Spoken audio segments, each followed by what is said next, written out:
E fala, torcida São Paulina, começando mais um vídeo do canal. No vídeo de agora vamos estar vendo todas as notícias dessa segunda-feira do São Paulo, que no final de semana ganhou do Corinthians, mas teve aí a péssima notícia da grave lesão do Oscar, nosso meia. Vai ficar mais um bom tempo parado, vou estar trazendo tudo pra vocês. Antes de mais nada, já sabe, deixa aí embaixo, deixa seu like, se inscreva no canal, ative o sininho de notificações, vídeo no canal todos os dias pra vocês curtirem. Simbora assistir o vídeo, no final você sabe eu voto, a gente vai falar muito do jogo e do Oscar. Créditos e direitos autorais deixa na descrição, sem mais enrolação, simbora pro vídeo. Edu, com a primeira vitória então do Crespo em seu retorno ao São Paulo, mas também com a triste contusão do Oscar, mais uma então por aí, Edu. É isso, Bruno, tudo bem contigo? Um abraço a todos no estúdio, ao Fã de Esportes. São Paulo vence, dá uma aliviada, né? Pula 2 pontos longe da zona de rebaixamento. Tem que tomar cuidado com a tabela, porque o São Paulo já tem 16 jogos. Os 3 que estão à frente têm jogos a menos, e dos que estão atrás, aliás, o São Paulo tem 15 jogos. Dos que estão atrás, só o Vitória tem o mesmo número de jogos. Então, ainda não é uma posição muito definitiva na tabela. Precisa esperar todos esses clubes cumprirem todos os jogos e se igualarem ao São Paulo. Tem uma semana difícil. Juventude Fluminense, Juventude lá, Fluminense em casa, mas é uma semana de alívio depois dessa vitória por 2-0. Começar a falar do Luciano, que foi o personagem, ele chega a 96 gols, faltam 4 para ele chegar à marca centenária.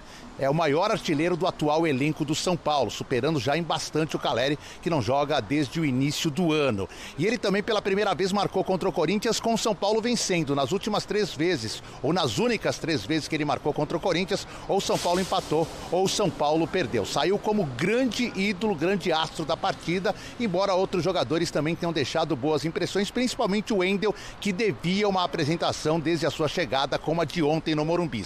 Mas essa notícia do Oscar derrubou todo mundo e apagou um pouco, assim, digamos, o entusiasmo da vitória. Um lance aos 10 minutos, até reclamado pênalti por parte do São Paulo, ele ficou mais 2-3 minutos em campo, teve que ser encaminhado a um hospital, teve lesão em 3 vértebras, já começou o tratamento, mas são de 4 a 8 semanas. O Oscar está fora dos jogos da Copa do Brasil e da Copa Libertadores da América nas oitavas de final. O Lucas Moura tomou uma infiltração na sexta-feira. Estão tentando para o começo de agosto, mas também é um desfalque para os próximos jogos. Caleri segue fora e a novidade é o Tapia. Estreou, levou cartão amarelo, deixou uma boa impressão e será apresentado daqui a pouquinho aqui no CT da Barra Funda. Gonçalo Tapia, que veio por empréstimo do River Plate. Bruno. Boa, Edu, obrigado, viu? Então tem novidade no São Paulo e no Corinthians, hein? Na sexta era o contrário, né, Geilson? Era o São Paulo com visita de torcida e tal, e aí a pressão foi lá sob o comando do Crespo. Primeira vitória, o São Paulo mereceu, o São Paulo engoliu o Corinthians, assim, o Luciano fez uma bela de uma partida, jogando como segundo atacante, né, com liberdade de movimentação nas costas do André Silva. O Wendel muito bem. Triste como o Edu já trouxe, né? A lesão do Oscar, porque no lance até, assim, uma cama de gato, que a gente vê diversas vezes no jogo de futebol. Eu até na hora ali achei, caraca, o Oscar tá sentindo tanta dor assim, vai pediu substituição. Só que eu não imaginava que fosse algo tão grave. Depois no intervalo, quando ele foi sair, precisou da maca. Então a gente deseja melhoras aí pro jogador. Mas o Crespo, que nitidamente, explorando as alas, fechou ali a trinca com os volantes. O Bobadilla fez um bom jogo, inclusive. Foi bem. O Alisson, quando substituiu o Oscar, também entrou bem. E, assim, o São Paulo conseguiu explorar muito bem o problema defensivo do Corinthians, principalmente nas laterais. E o Luciano fez um baita de um jogo. Pois é, mais uma vez o Luciano decidindo um jogo grande para o São Paulo. Pressionado, São Paulo que chegou até durante a rodada, durante a tarde, está na zona de rebaixamento, porque o Fortaleza estava vencendo. Perdeu o seu lateral esquerdo ainda no aquecimento. O Oscar com 14 minutos. O seu melhor jogador estava fora, o Lucas. Ou seja, o Corinthians poderia muito bem, teria que ter a ambição de ir lá. Não era só não perder do São Paulo, não.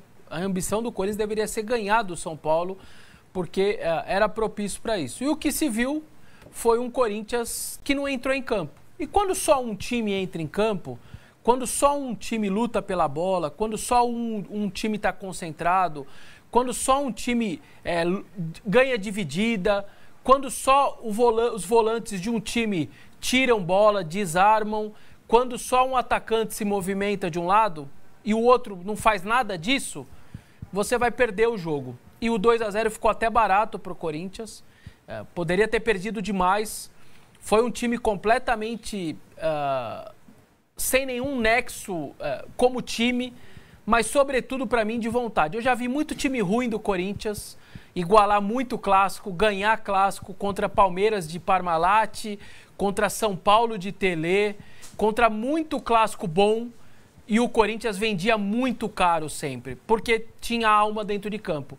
E esse time que entrou em campo simplesmente entrou com o corpo e não entrou com a alma. Seja qual for o jogador. O Dorival também tem lá as suas questões, também, para mim, cometeu os seus absurdos. O maior deles, obviamente, ter tirado no intervalo o Memphis Depay e ter deixado o Romero. A explicação dele de que não cumpria a função ou blá, blá, blá, blá, blá, blá. Se fosse para usar isso daí como argumento, ele deveria ter usado com os 11 jogadores. 11 não, estou exagerando. O Hugo Souza não, né? Os outros 10 de linha também não estavam cumprindo função, também não estavam com energia. E você não tira o Memphis, que é 1 milhão de vezes mais jogador que o Romero, para colocar o Guinegão, com todo respeito ao garoto, que ainda tem muito a melhorar, muito a acontecer. Foi um Corinthians completamente dominado, um Corinthians ridículo de postura, e quando você não tem a postura para cumprir o seu papel como time grande num clássico, a derrota vai ser só consequência. Os gols vão sair, você vai perder o jogo, porque você não teve em nenhum momento essa postura. Então foi um dia daqueles que, do treinador aos jogadores, todo mundo se equivocou, todo mundo foi muito mal e transformaram o São Paulo, que não tem um time maravilhoso, que lutava para não cair, que estava pressionado pelo torcedor, que recebeu a visita de torcida organizada na véspera. O São Paulo parecia o Paris Saint-Germain, o Chelsea, o Luciano parecia o... Ultimamente, é isso? Vou evocar o Mancini e o Pascoal, né? Tem sido o resultado mais normal. É o adversário que o São Paulo tem conseguido enfrentar com mais facilidade no seu estádio na última década. Entre todos os outros.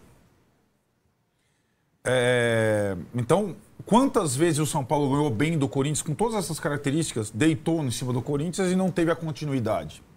A continuidade existiu uma vez, na eliminatória da Copa do Brasil, né? O São Paulo elimina o Corinthians e depois ganha do Flamengo. O resto, o que aconteceu no começo do ano, terceiro jogo da temporada? Mesma coisa. 3-1, Oscar jogando. A mesma coisa. Mesma situação. Envolvimento, superioridade tática, técnica, emocional. Então, o Corinthians hoje, em dia, para o São Paulo no Morumbi, é o adversário mais fácil de ser enfrentado. Só que não tem Corinthians toda semana para o São Paulo, não, cara. Né? Tanto que... Porque o que acontece? Eu não estou menosprezando o Corinthians, não, só para explicar. Obviamente, com um clássico, a mobilização para um jogo desse, no São Paulo, é natural. Do torcedor ao gandula. E o São Paulo, por isso que esse clássico tem tanta história com a torcida única, com o mando. Faz muita diferença. Para um e para outro. Né? O São Paulo só ganhou uma vez em Itaquera, quando era muito superior e quase cedeu o empate, uma vez na vida. E o Corinthians não ganha do São Paulo em Campeonato Brasileiro desde 2010, quando era Dentinho e Elias. Desde 2010, gente. São 15 anos com o São Paulo com uns times bem fracos nesse período todo. Mas quando é o Corinthians, é 3 pontos. Simplesmente assim, é 3 pontos com boas atuações, não com gol na última bola, gol de pênalti, com sobra. O São Paulo não tem sobrado contra ninguém no Brasil, só contra o Corinthians quando joga em casa. Esse é o ponto. Então, para o São Paulo não é uma garantia de sequência. É por isso que o Crespo falou, acabou de chegar e falou, o São Paulo tem a obrigação de jogar assim sempre. Não só contra o Corinthians. Quando os jogadores que estão fora participam da pré-eleição, quando o cara que passou mal e o outro entra, melhora. Quando sai o Oscar nessa cama de gato aí que fora da área seria falta e entra o outro e melhora. Como o Vessone falou, tudo é diverso ao São Paulo, mas não o ambiente, a energia e a forma de lidar com o jogo. Então, eu acho que vem do lado do São Paulo, que tem outro personagem, herói, que na verdade é uma constante também. O Luciano é uma constante. O anárquico do Crespo não é contra o Corinthians, é contra todo o time. O jogador mais decisivo do São Paulo não é o Lucas, não é o Oscar, não é o Caleri, não é o Luciano. né? E o jogador mais regular do São Paulo nos últimos anos é o Arboleda. Tem 8 anos de clube e que, de novo, fez uma partida que sobrou, como zagueiro de espera. Só uma coisa, o Luciano, 95 gols no século, Ceni 112, Luiz Fabiano 212. Ele é o terceiro do século do clube. Você gosta daquela minha frase, né? Futebol é mais simples que parece, né? Serve pro Pedro e serve pro Luciano. O Luciano não é fácil fazer gol, gente. Certo? Nós estamos vendo o Vitor Roque há quanto tempo para fazer um gol. O Luciano faz gol com facilidade. Isso não é uma qualquer coisa, não. E ele é um jogador que se machuca pouco, que se sacrifica, que joga em outras posições. E é um jogador que tem alma. Certo? Tem espírito. Às vezes passa do limite, toma cartão. Mas ele se envolve com a coisa. E ele, não é que ele fez 2 gols, ele acabou com o jogo. Ninguém achava ele. E aí, Tironi, o que me surpreende é justamente, para chegar na discussão Memphis e Dorival, é que o Dorival saiu do São Paulo há pouco tempo. O Dorival já esteve do outro lado recentemente. O Dorival participou do jogo semifinal da Copa do Brasil quando ele viu o que aconteceu, que contra o Corinthians o São Paulo joga. O São Paulo manda, o São Paulo domina. E ele parece que foi para o jogo sem saber disso. Ele escala o meio de campo do Corinthians sem um marcador. Eu falei, o que é isso que ele está querendo fazer? Ele talvez esperasse outra recepção, foi xingado na entrada do campo, vaiado, xingado, porque o São Paulo com esse adversário ele vai para a guerra. Vai para a guerra. Mesmo que ele apanhe, que o árbitro não faça não sei o quê, mesmo que não sei o quê, mas ele vai lutar. E o Dorival, eu acho que errou muito no início. E aí, para quem estava no campo, de cima, vendo, o Memphis Depay sem a bola é 1 a menos. É 1 a menos. Assim como o Pedro é 1 a menos. É isso nós vamos... Essa é a discussão, né? Porque hoje todo mundo no futebol joga sem a bola. Quando o Mbappé não corre para trás, o Real Madrid reclama. É o Mbappé, não é o Memphis e não é o Pedro. Eu sei que tem que participar, mas aí é o dilema. O técnico errou demais. Tá com 1 a menos sem a bola. Aí, o que o cara faz? Ele tenta fazer o cara que não participa sem a bola se envolver mais ou ele substitui o cara, como estava fazendo o Felipe Luiz? E aí, você tem que julgar quem tem mais força nesse momento. Se é o técnico, o Felipe Luiz está até agora com essa balança, eu estou falando do Flamengo e Fluminense. Ou se é o jogador. No Corinthians, sem comando, é o jogador. O jogador manda no Corinthians. E o Dorival, para mim, quando deu essa cartada no intervalo, e olha, insisto, eu assistindo o jogo, o Memphis foi desarmado por todos os zagueiros do São Paulo de costas. Ele teve um momento de liberdade, foi justamente quando sai o Oscar e entra o Alisson. Qual é o posicionamento dos volantes? Ele percebeu, é inteligente, atrasou, né, veio pela posição do volante e enfiou a bola para o Romero. Podia estar 1 a 0 para o Corinthians, passe do Memphis. Agora ele só fez isso. Ele anda em campo, é o que a gente viu, ele anda em campo.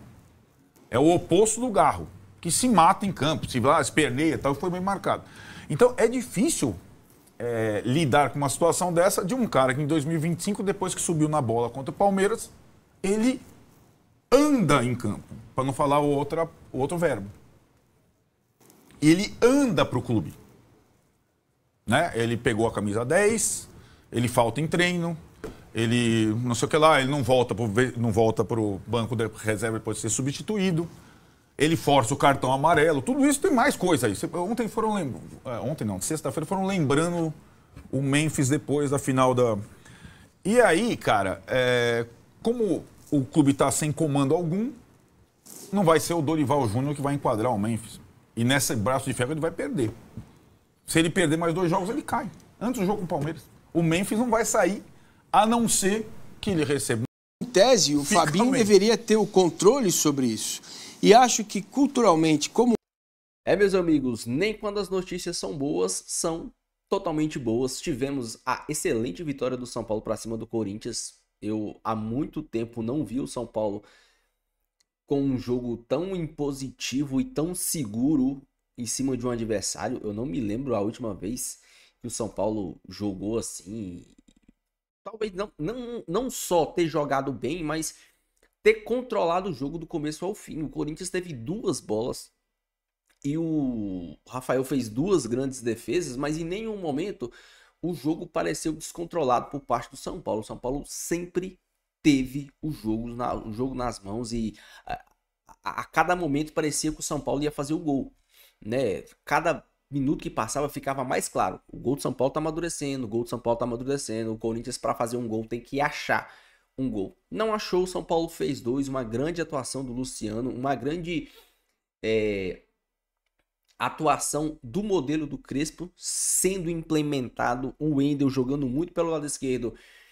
E aqui a gente tem que entender que não é só pelo Wendel, mas sim pelo conjunto da obra, pelo esquema tático do Crespo e pelas facilidades do Corinthians também. O Corinthians deu muito espaço pelo lado esquerdo. E um grande jogo. Luciano deitou e rolou em cima do Corinthians, fez 2 belos gols. O São Paulo poderia ter feito mais gols se o Cedric Soares capricha um pouco mais, se o Gonzalo Tapia é um pouco mais solidário para com o Ferreirinha. Dava para o São Paulo ter feito um grande resultado em cima do Corinthians, assim, a nível de placar, 3-4-0, e afundado o Corinthians numa crise, porque a gente sabe que tomar uma goleada do rival não é algo muito interessante de se fazer. Pontos positivos, a defesa do São Paulo, que hoje não, né? No sábado eu achei mais segura, a dupla de volantes jogando muito, Alisson e Bobadilha, Marcos Antônio e Bobadilha. O Marcos Antônio, cara, dando uma qualidade na saída de bola e uma dinâmica no meio de campo muito interessante mesmo, assim. E é uma pena, por quê? O Oscar tá fora, quebrou, se eu não me engano, 3 vértebras da coluna, 2 a 3 meses.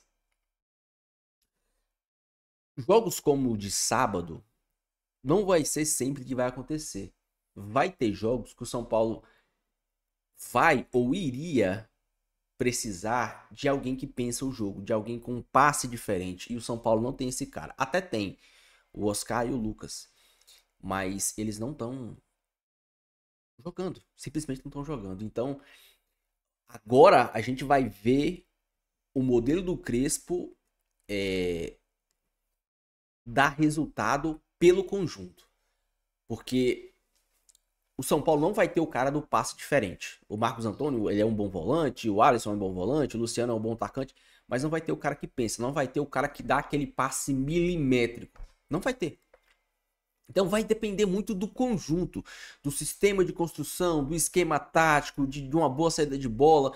O São Paulo que não tem vergonha de chutar a bola para frente para tentar brigar pela segunda bola com 2 volantes que mordem. Você vê a zaga do São Paulo mordendo o tempo todo. Até me dá um certo frio na barriga, porque o time do Crespo era um time mais posicional. O time do Zubeldia era um time mais posicional. O time do Crespo, ele morde muito. Talvez se você toma um drible, é complicado. Acaba desmontando a defesa adversária, e isso tende ao time do São Paulo ser um time que tome muitos amarelos por estar mordendo o tempo todo, tá dando bote o tempo todo e tá sujeito a fazer faltas. Então, agora com a lesão do Oscar, o Lucas fora de combate, talvez ele tente colocar o Rodriguinho, não sei, seria uma boa oportunidade do menino começar a jogar. A oportunidade de ouro para ele. E se ele manter os 3 volantes, vai depender muito, o time vai depender muito do conjunto. E aí a gente vai ver muito o trabalho do Crespo. Vai ver muito o trabalho do Crespo. Ou então, vai precisar ver o trabalho do Crespo. A jogada com os alas, a bola nas costas da defesa, esse time triangulando por dentro com os 3 volantes, um time muito rápido no contra-ataque. Não sei se vocês perceberam o tanto que o São Paulo tá atacando mais rápido que o Zubeldia. Que o time do Zubeldia, né? Não é aquele time que fica trocando passe, né? Ataca rápido, mesmo que você perde a bola, mesmo que a bola vá pro adversário. Acho que o pensamento do Crespo, obviamente, a gente não sabe, ele não dá muitos detalhes, mas se você tá com a bola e não cria nada, você até se defende, mas você não tem a possibilidade de fazer o gol. Quando o São Paulo perde a bola e o time adversário tá com a bola, você vê uma agressividade quando essa bola chega no meio do campo para roubar essa bola e sair no contra-ataque. Ou então no ataque rápido. Olha o primeiro gol do São Paulo, cara. A bola rifada pelo goleiro, que o Marcos Antônio ganha de cabeça. Em 2 toques, o São Paulo tá dentro do gol. O Marcos Antônio disputou a bola, o André Silva dominou, deu o passe, o Luciano dominou e bateu pro gol. Em 2 tapas, o São Paulo tava dentro do gol, irmão. O gol do Luciano, o segundo, 3 toques, o São Paulo tava dentro do gol. Vai ser um São Paulo muito mais interessante de se ver. Um São Paulo que, se você piscar, o São Paulo vai fazer gol. Isso garante resultado, título? Não. Mas vai ser um São Paulo, acho que com certeza um pouco mais interessante e menos tedioso de ver jogar que o time do Zubeldia. Deixa a sua opinião, deixa seu comentário, não esqueça de deixar o seu like, também no canal. Fique com Deus, até o próximo vídeo e valeu!